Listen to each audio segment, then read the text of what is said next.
Welcome.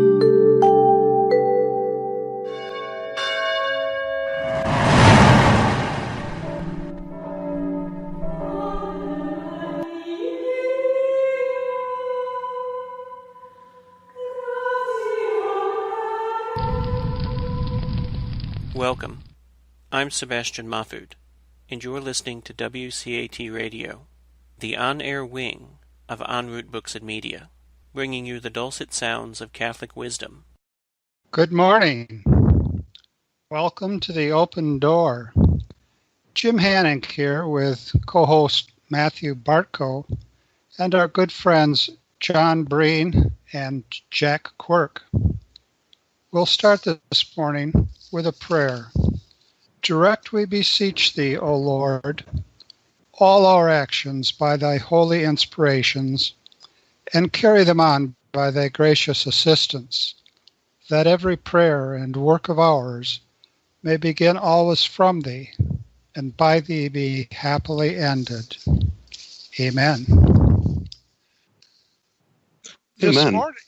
This morning we'll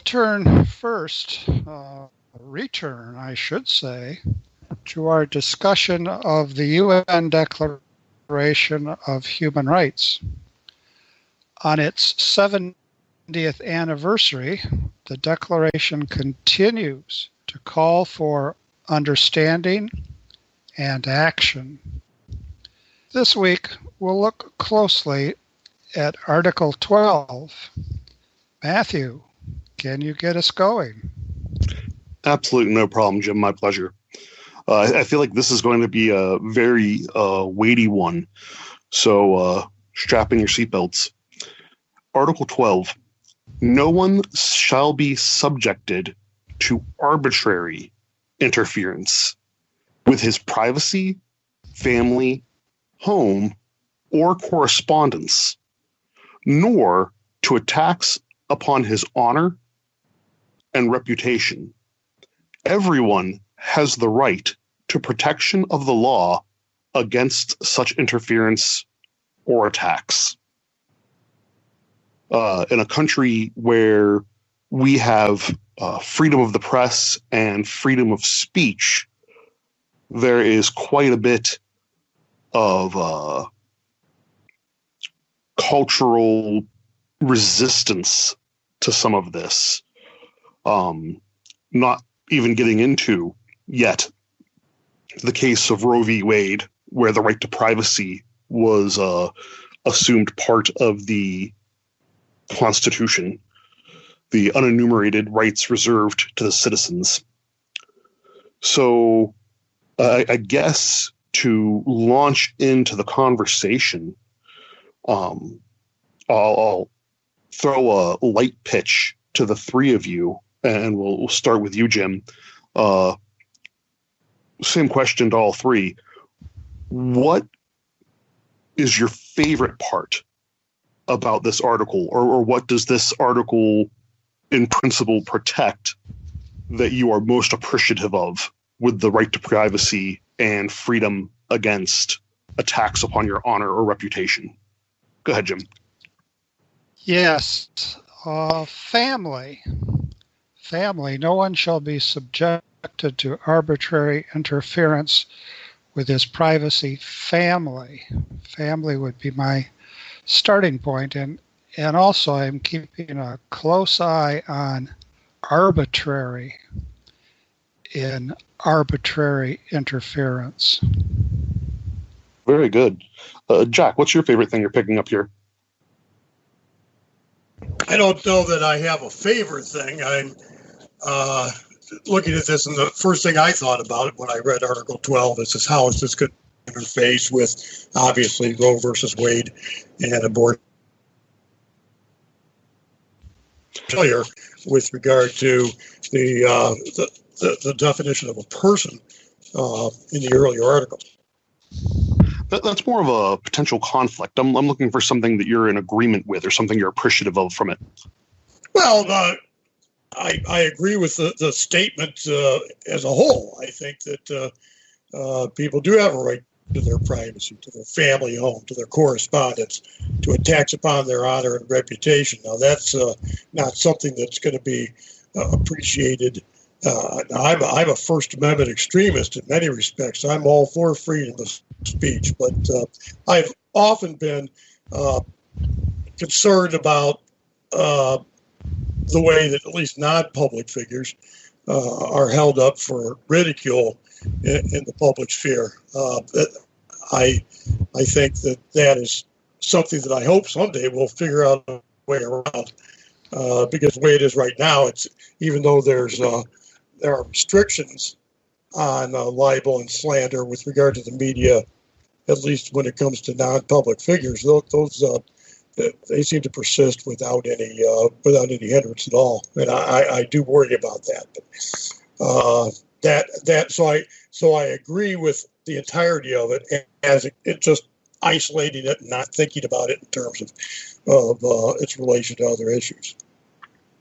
And John, what's the concept or protection here that you're most appreciative of? For me, I would probably say the privacy of the home. Working with the principle that a man's home is his castle, and that there can be no arbitrary interference when a person is in their own home. That the home is a sanctuary in a certain sense. So, as long as you're happy to let me direct the questions here for a little bit longer, Jim, the next one's going to be a little bit harder.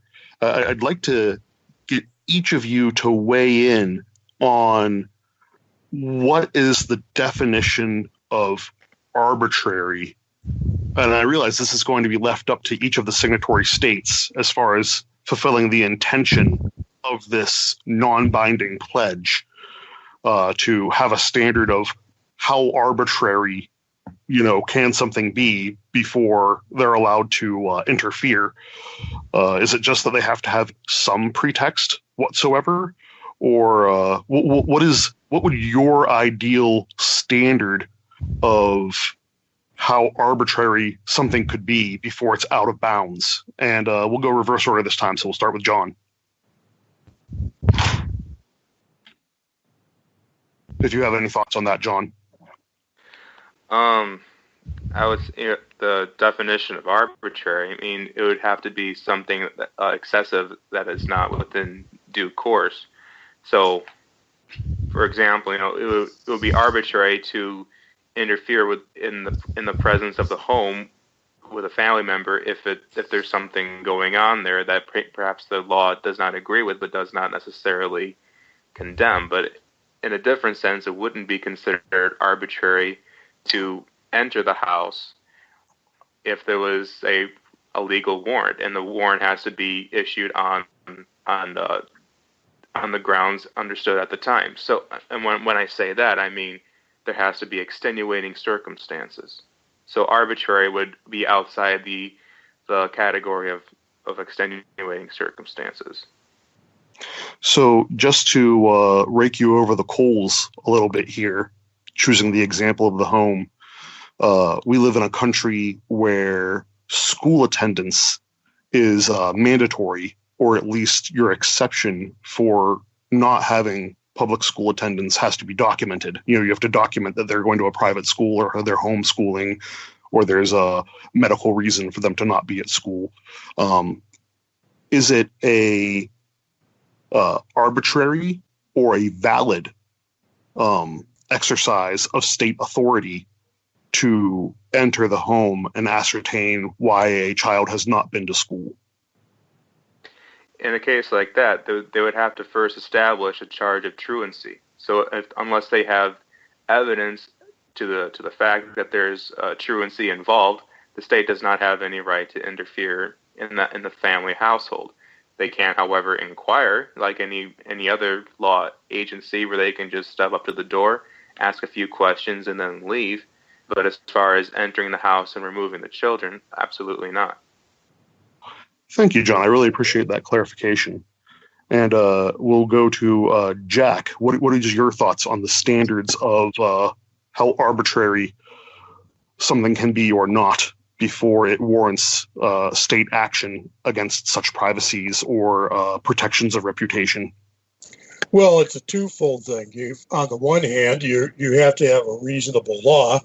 Okay, you can't make it against the law to wear pink socks and then give the state the authority to come into one's home at any point to check out for pink socks. So there has to be a reasonable, rational law that is being enforced. And then you also have to have reason to believe that there is some violation that's taking place. So if there's child abuse in the home, for example, and there's a reason to believe that, then that certainly justifies an interference with the home, with the family, or any of these other things. You know, it's basically a Fourth Amendment type of thing where you need to have probable cause in order to search for a person's private effects in their home. There has to be a reason, an articulable reason for why you suspect this sort of behavior is going on. I think it also, going to your school question, it also has to do with, the state can't just decide it's going to supervise everything. Now, while I would support mandatory school attendance and because I think that's education is necessary to the correct participation in a democracy. There could be things where that is not warranted. But now, when I say school attendance, I would also add anything reasonably similar there too, such as homeschooling pursuant to a certified program. But I don't think you have a right to keep your children in ignorance, because it not only does it hurt the child, but it also hurts the wider community. But there may be some things that are completely without any reasonable basis for the government to look into. There's no governmental interest in it. So I would determine arbitrariness in those terms, both substantively and procedurally. If I could rephrase you to make sure that I'm understanding it correctly, you're saying that there is a government interest in a well-functioning society, and that education affects not just the welfare of the child, but with that child's welfare being protected, it also invests in the well-functioning society. So that's what creates the common good, or the government interest in the mandatory education system. Is that correct? That is precisely correct. And even if there wasn't a common good aspect of it, there's a child's good. And parents don't have a right to abuse their children, and denying them education is, well, frankly, child abuse, I think. Thank you, Jack. And go ahead, Jim, with your thoughts on what constitutes arbitrary versus valid interference. Suppose we do a little bit of a shift here. Suppose what I have in my home is years worth of phone mail, email, records, and suppose I'm working for the New York Times, and all these phone records and email records I have, well, they come from a fellow named James Wolfe. Now, a lot of people don't know who James Wolfe is, but he has been the director of security for the Intelligence Committee, of the legislature, the Senate, I guess. And well, he didn't realize that he would be arrested for leaking information, but he just was yesterday evening. And well, here's the thing. My name, let's say, is Allie Watkins, and I'm the Times reporter. And the government went into my basement without my knowledge and seized years worth of classified material. And can they do that? Can they do that? Now, some people, I guess the editorial folks at the New York Times, say that Mr. Wolfe is the object of an obsession over the leaking of classified information. And other people, I guess the government, would say, if you're going to work for a government, supposedly you're bound by confidentiality and you ought not to be leaking this material to, let's say, even the august New York Times. That has to do with privacy, and it's going to lead into a long court process, and it's breaking news this morning. Very interesting, I think. Now, for the American Solidarity Party, the touchstone in terms of interfering with privacy or privacy within one's home or even family is always the common good, understood not as maximizing utility. That would be a profound mistake, but the common good as including the good of everyone. The common good is not common if anyone is excluded. So what do we say here? I think a first step is, what is it that Mr. Wolfe binds himself to in, well, being the director of security for the Intelligence Committee? Well, he binds himself to ultimately the common good. And of course, the committee has its own view of what the common good is. But ultimately, Mr. Wolfe has to make a judgment about what the common good is. And that's difficult. I'm not opposed to leaks in principle, but I think they have to be very well grounded and they have to be defensible. So there's a front page of this morning's paper development that has to do with privacy and interference with privacy. Food for thought. Definitely. I would say with the example that you're bringing up, the search and seizure there certainly wouldn't be arbitrary. There's a distinct purpose and motivation behind it. Obviously there was knowledge that these records existed, or that some records of interest may have existed, and there was a reason to want to obtain them. I think that there might be various First Amendment and other legal issues with it, but I don't think it necessarily runs afoul of Article 12. This one was news to me, so I hadn't thought in depth about it. John or Jack, do either of you have thoughts about that particular example? Well, I don't have any problem with if there's a crime, and there's certainly a good reason for having a crime against leaking classified information.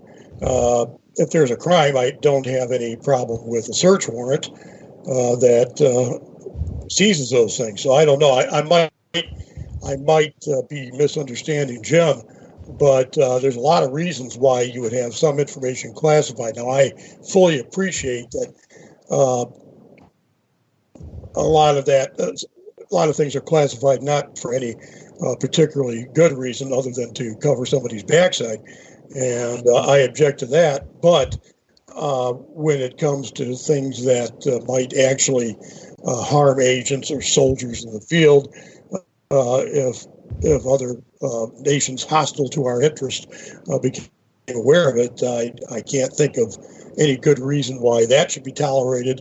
And if that sort of thing is going on, that needs to be done. Now, if this is Now, what he's been charged with is lying to FBI agents back in December about his contacts with 3 reporters and of making false statements about whether he gave 2 reporters what the DOJ called non-public information related to the Senate Intelligence Committee. So I guess what the principle that I'm driving at here is that I don't see anything wrong with having classified information or having that be a crime and having a search and a seizure related to that. I think, however, that we need to take a look at what sort of things are considered classified proprietary information of the government. It shouldn't just be to keep embarrassing news out of the public view. It needs to be for a legitimate security reason. Thanks, Jack. I want to field the next question into. I'm having a lot of questions about definitions as I read this article over and over again, and I think about it. I think correspondence, home, and family are all things that we pretty easily conceptualize. They're things that we can get our heads around, our hands around. So completely absent those 3, because they're also listed, what is privacy when not taking into consideration family, home, or correspondence? And John, I'll let you take first crack at that. I'm still formulating my thoughts about that, so I'm not sure if I have something substantial to contribute on this at this time. I'll come back around to you. I'll go to Jim, who always has something substantial to contribute. Go ahead, Jim. I go back just for a second to the notion of arbitrary interference, and then I'll go right ahead forward to privacy. Thanks, Jim. On arbitrary interference and the common good,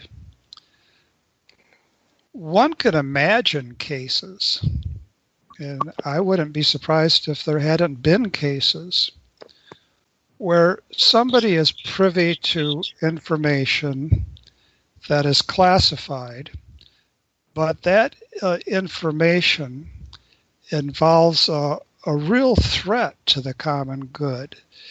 It might have to do with treasonous behavior on the part of some elected official. It might have to do with, say, some major problem regarding public health that's being suppressed. Now, ordinarily, if one is in a position to have this classified information, one is also required not to divulge it. But there is a point at which the common good requires one to divulge it. There's no escaping one's conscience, not even in cases like this. And if we say, well, you shouldn't have made the commitment to keep the material classified because you've bound yourself by a kind of promise, the response is promises that involve an attack, even by way of omission, on the common good aren't legitimate promises in the first place. There's no contract that can morally bind me to do what I ought not to do or to fail to do what I ought to do. There's no escape from personal conscience, which is why it's so crucially important that we form our consciences. And in a secular society, there's no way for the government to assist in the formation of conscience. There can be various webinars and seminars about one's civic duty, but none of that really addresses the primacy of personal conscience. So I want to have that comment as a backgrounder, if you will, from a perspective that we might call a natural law perspective, or I think a perspective that merits being called a solidarity perspective. Now, when we turn to privacy, there's a peculiar tension right now that I think we've all seen. On the one hand, everyone wants his or her privacy. Keep your nose out of my business. What are you looking at me for? Stop staring. And I think that's a perfectly legitimate thing to want privacy. And yet at the same time, there's a real push towards tell all. And people are congratulated for telling all, and in many cases, much more than we want to know. Too much information, folks. So there's this tug of war between privacy and the lust for public exposure. And it's a very peculiar thing. People are praised for being outgoing and criticized for being reticent, and yet privacy seems to be something that is a flag that is readily waved. And I think we're conflicted, as they say, about this privacy versus publicity business. Jim, would you say that there is a demonstrable difference between organizations, governments, and corporations where transparency is a value we hold near and dear versus individuals where we perceive more of a right to privacy? And obviously all of those are on scales. We acknowledge that the military has to have some privacy to safely conduct its operations, and that businesses have privacy in not having their innovations available for anyone to duplicate. But the most private would be the individual, and the least private would be the public use of funds, per se. I think that's an excellent point for discussion.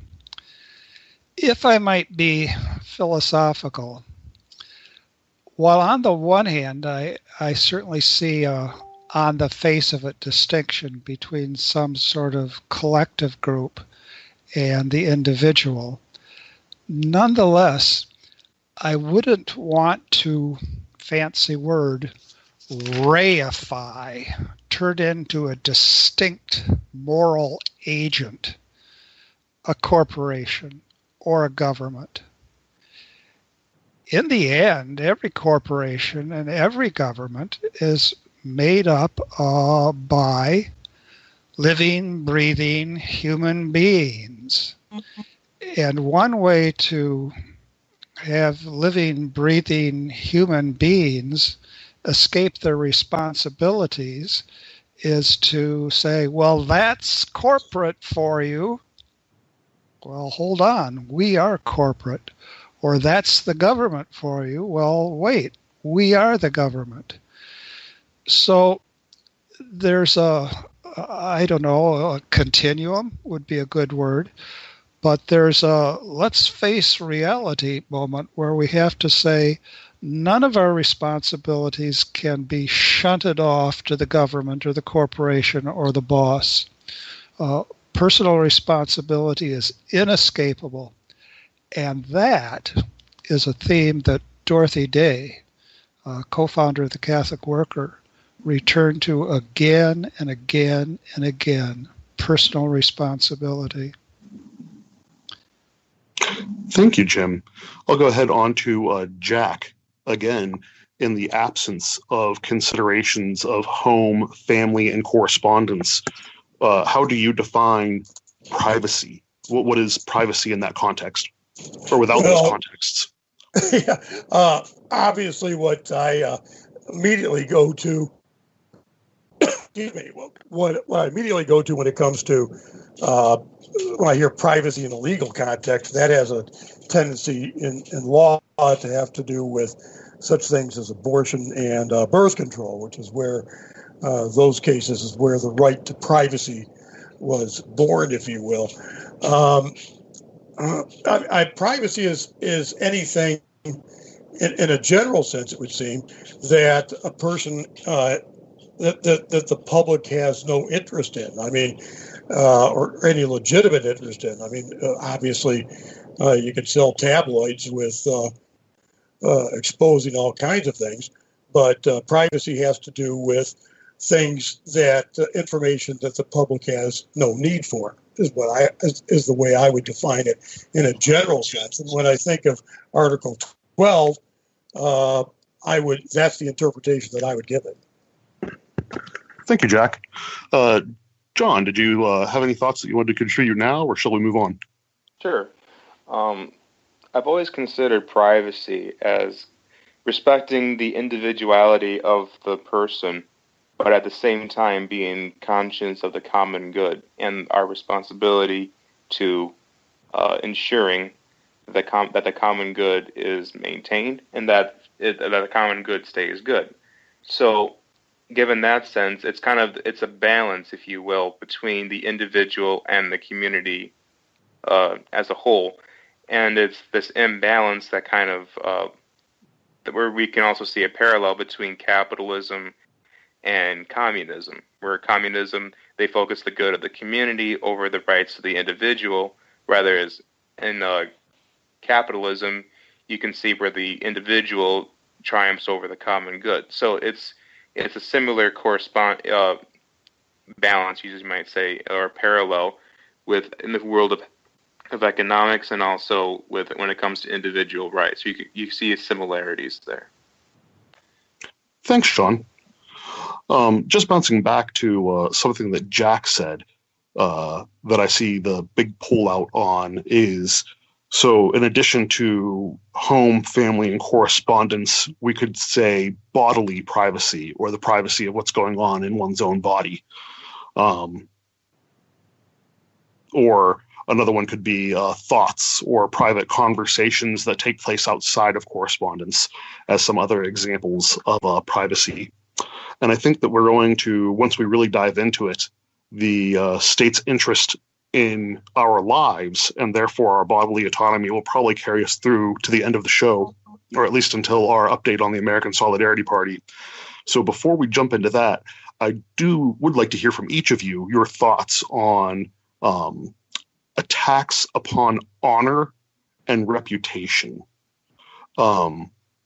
protection of the law against such attacks.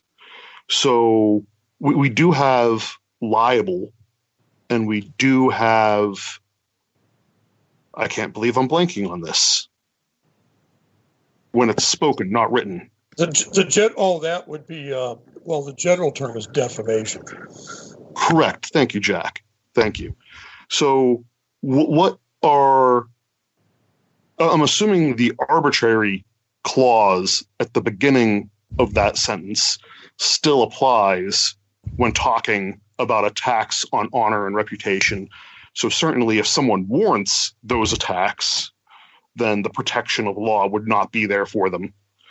But again, with this concept of arbitrariness, when should the law and when should the law not offer protection against one who is or for someone who is having their reputation or honor attacked?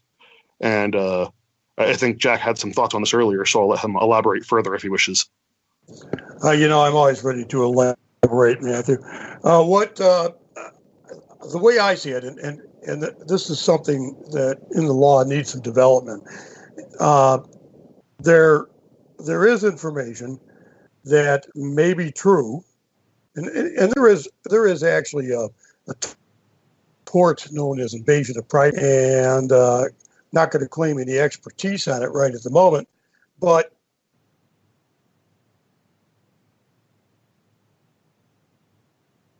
still with us, Jack? Your mic cut out. Political. you hear me now?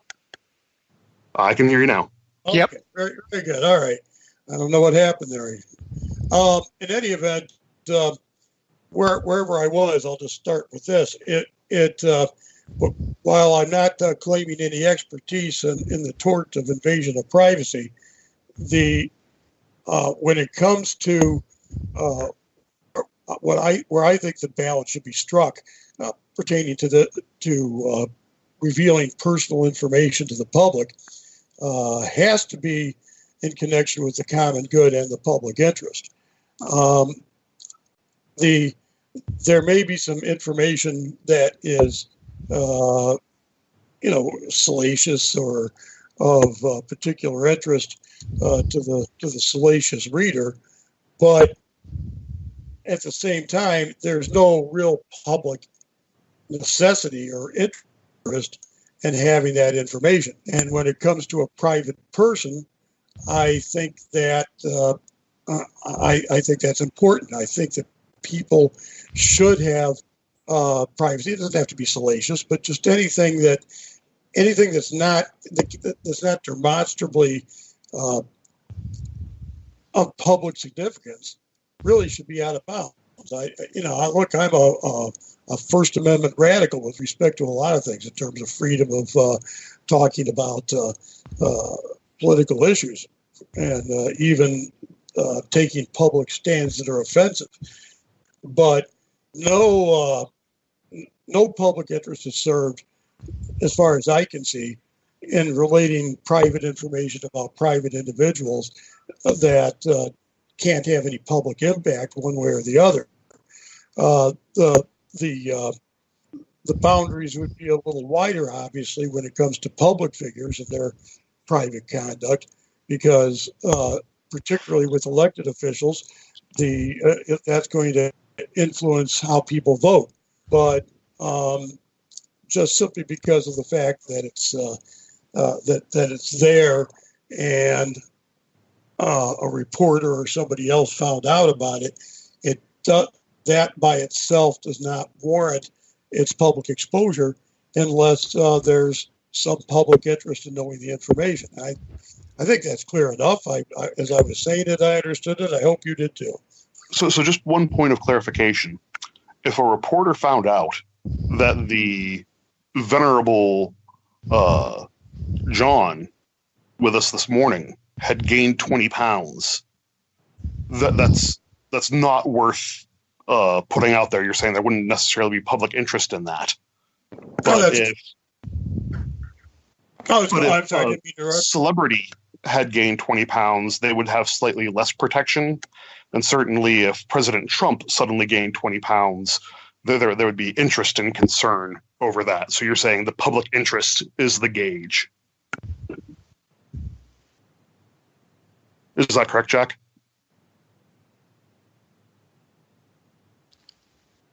Oh, can you hear me now? Yes. Okay, I'm sorry. I got my button pushing messed up. I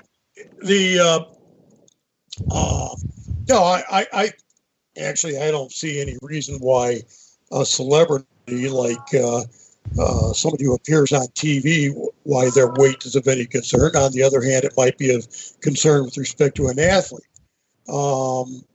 With respect to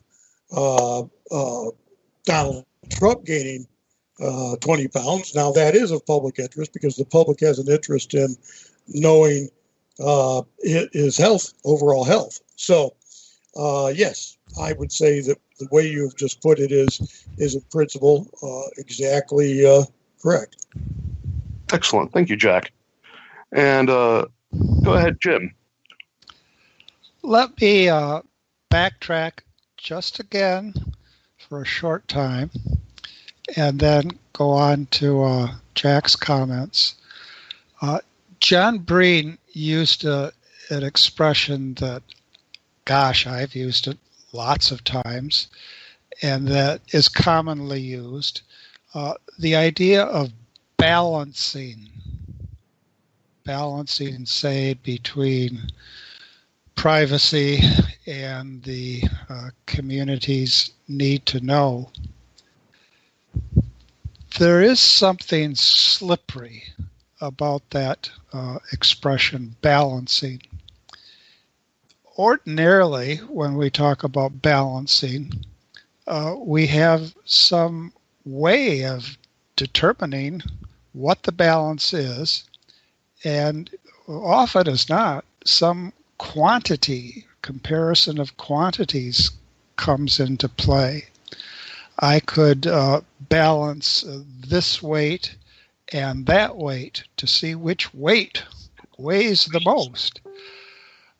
But lots of times I think we use the expression of balancing when we don't have any clear understanding of what would be the principle of balance and what we could say about ranking after we proceed to balance this good versus that good, which is why it's crucial, I think, in natural law and in Christian morality to have absolutes. Let's balance the public good over and against the value of the life of this innocent child. Well, no, there's no way to balance that. Not all values are commensurable. Some values are incommensurable. And to talk about balancing commensurable values over and against incommensurable values is a logical mistake. There is such a thing as the logic of values, and that's something we have to be alert to, because very often talk about balancing leads us into a utilitarian calculus. Now, back to what Jack was discussing, so very important. There is an elemental distinction between calumny and slander. I slander so-and-so, and I say something that's just not true about so-and-so, and something which, if taken to be true, would harm him. Now, what is it to commit calumny? Well, when I commit calumny, when I calumniate someone or other, I say something that's true about him, but there's no reason, even though it's something negative about him, there's no reason to say that at all. For example, if I say that so-and-so who's not a public figure and is really someone that doesn't call for scrutiny. If I say he's a compulsive nose picker, well, that may be so, but so what? There's no reason to bring that up. But it need not be something that's just kind of repulsive. It could be a moral failing. Do you know so-and-so, that guy that just moved in up the block? I've known him for years, and he lies through his teeth. Better watch out. Well, he does lie through his teeth, but there's no need to tell the whole neighborhood, at this point at any rate, that he lies through his teeth. So there's a distinction there. Now, when it comes to public figures, there's something very significant in our culture. In some cases, something that is of consequence is dismissed. In some cases, the idea is that, well, that's just about his sex life, or that's just about her sex life. Now, there have been times when that hasn't been reported at all on the grounds that, well, after all, it's just about sex. And I think there's all sorts of things, as far as I can tell, about John Kennedy that weren't reported because, after all, they were just about sex. But if what's just about sex is really what's just about fidelity, and if there is a unity of the virtues, if in fact a person who isn't faithful in one sphere of life, well, if there's reason to suspect that given the structure of the human personality, that person is likely not to be faithful in another sphere of life, saying that, well, we won't mention that because it's just about sex, well, it's a failure to recognize how the virtues are interwoven. And so we have to, once again, use good judgment and have an overall conception of how the virtues work. In contemporary political theory, in contemporary ethical theory, there's a widespread view that so-and-so can be a great leader with respect to X, Y, and Z. And yes, he's a total screw-up when it comes to A, B, and C, but A, B, and C don't really have anything to do with X, Y, and Z. But in fact, they do very, very often. St. Thomas holds what's called the unity of virtues thesis.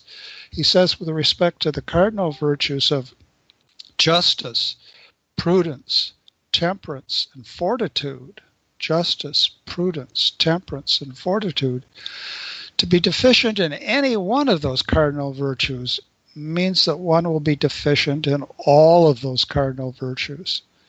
And I think we have to keep that very much in mind. End of rant. Whoa. Thanks, Jim. And then just to restate the question for John, because we've talked a good bit at this point. In regards to the arbitrariness or validity of an attack on one's honor or reputation, what do you think the rule of law should be as far as where those protections are warranted or not?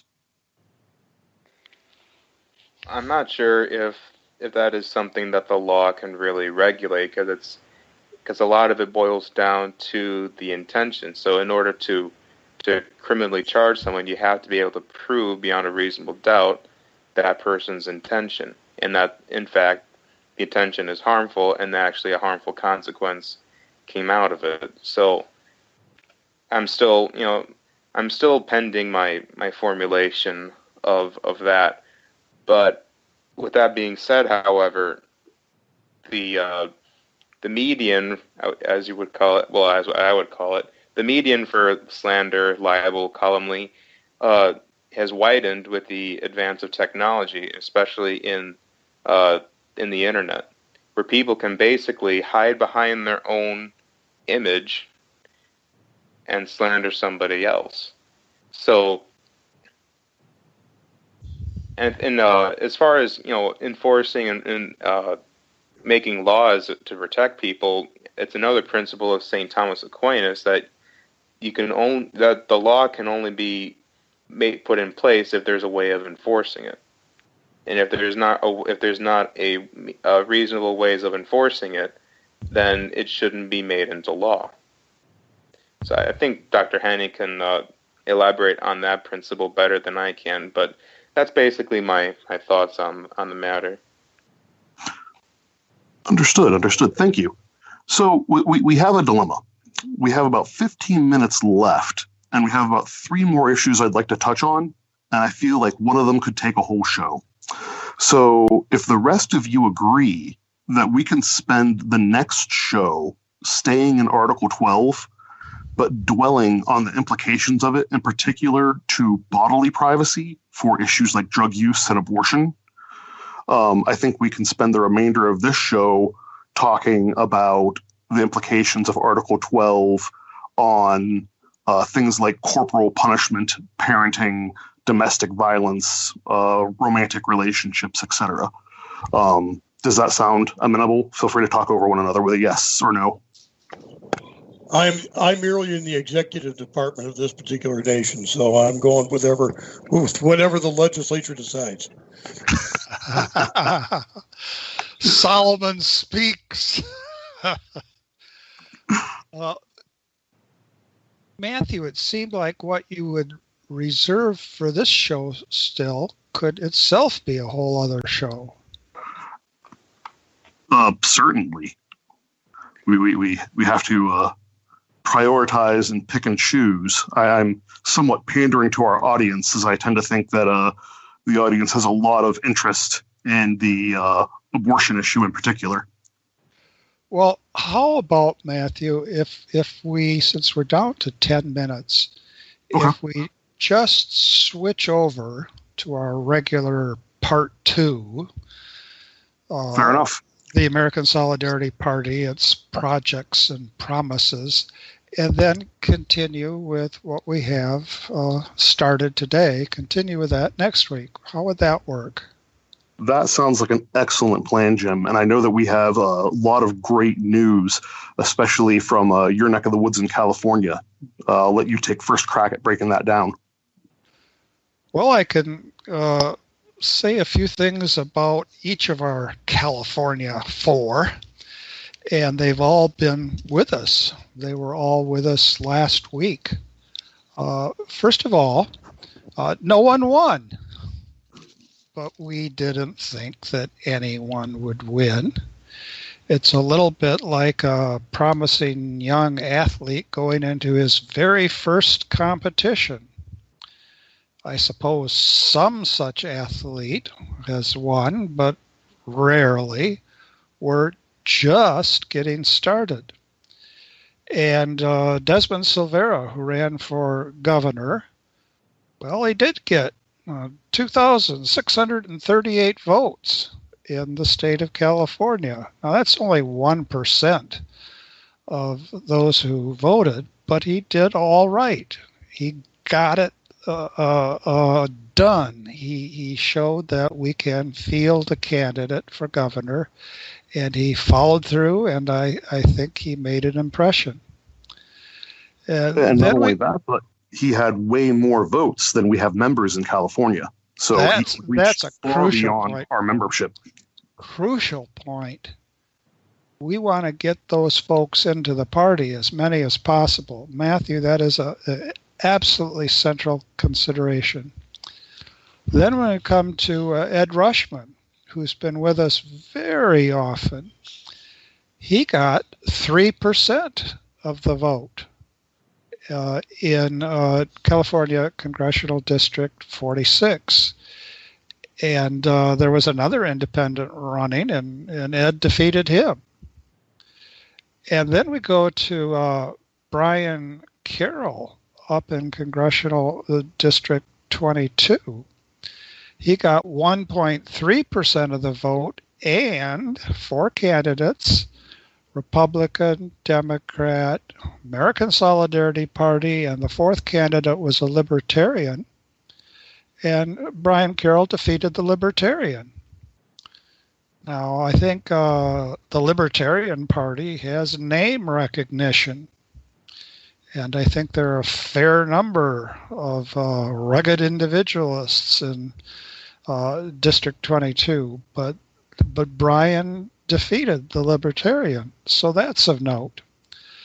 And then our friend Kevin Egger, who also has joined us, he wasn't running for governor. He wasn't running to be a United States congressperson.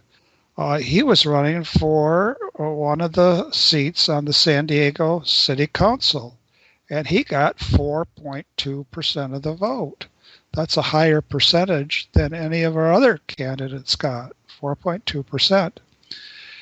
And as I think was mentioned one show or 2 shows back, the San Diego Tribune, in making mention of Kevin Egger, simply said, Egger has raised no money. Egger has raised no money. And that's so dismissive, but it's really significant. So much depends on what a candidate has to spend. In fact, way too much depends on that.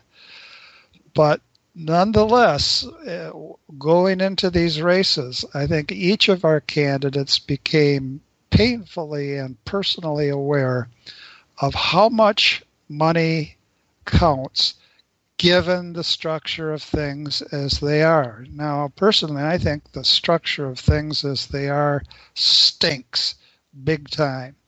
And as we become more astute, as we go from neophytes to veterans, I hope our trajectory doesn't take us into let's raise as much money as we can.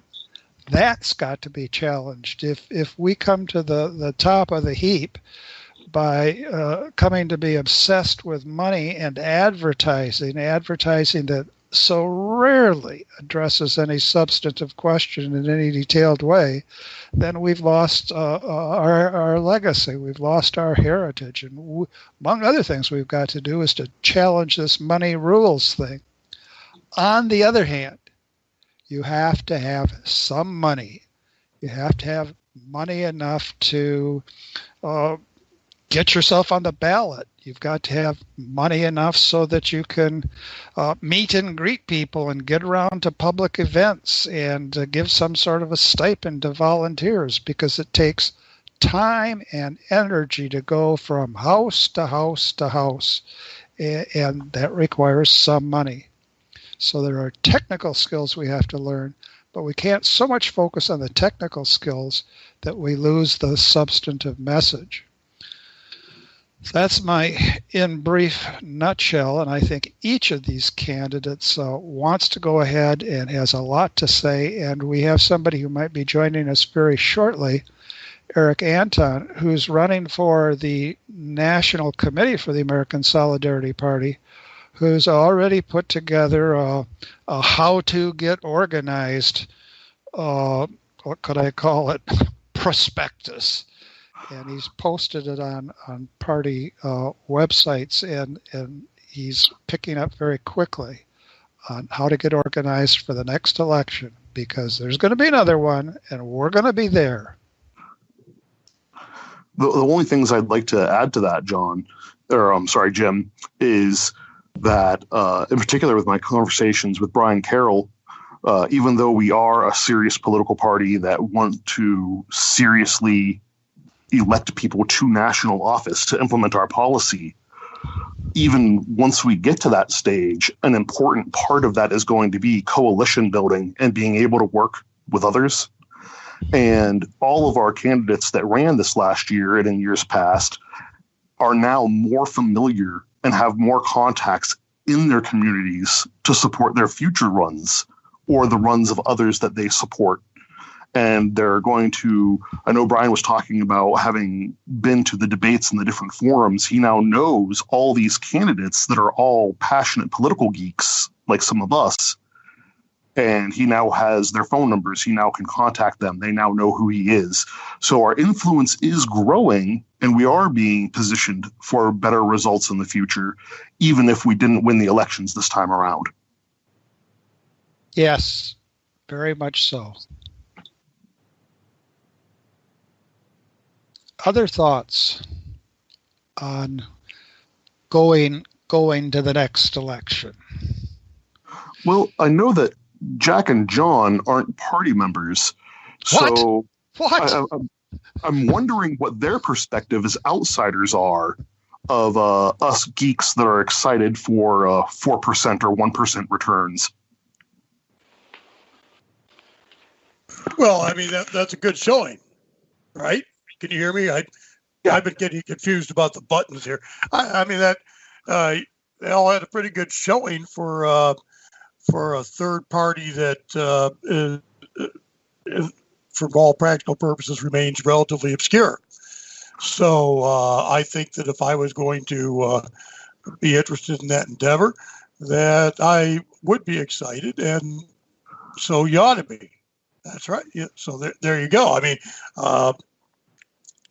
at some point, I always like ASP candidates better than I like the other ones, or I usually do, from what I've seen. I don't. I hope one day that you'll get enough numbers whereby you'll actually think maybe invading one of the major parties and taking one of those over would be a worthwhile endeavor. But until such time, and of course, there's no reason why any of you should listen to me. I would say as a third party, especially in the place where a libertarian was beat, that would be very encouraging. From your lips to God's ears on our numbers. Yes, we do, Jack. We do poach whenever possible from a group called Democrats for life. And we do always turn our attention to what John Breen has to say because we're trying to get in with the younger people. But we've come to the end of the hour.